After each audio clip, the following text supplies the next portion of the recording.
kwa ajili ya kukufurisha kitabu hichi cha Qur'ani tukufu.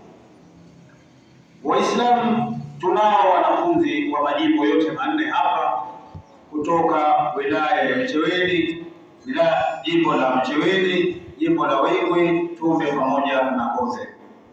Lengo ni kutafuta wale ambao watakuwa kidogo wamewazidi wezi wao, ila wote watakuwa ni washindi. Kuna watu tu watakuwa wamekuwa mbele, yule atakuwa nyuma. Huwezi kwenda barabarani yote kwa sambamba moja, lazima muende hatua, mwende mmoja mbele mmoja nyuma.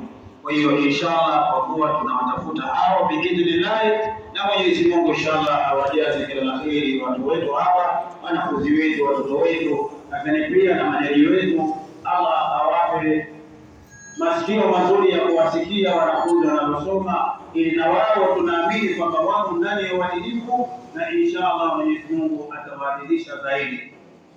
Kwa maana hayo, baada ya utangulizi huo, Waislamu tunataka tuanze shughuli hii adhimu inshallah kwa muda huu, ikiwa tuna wenzetu wanakuja tunawasubiria, lakini tunasubiria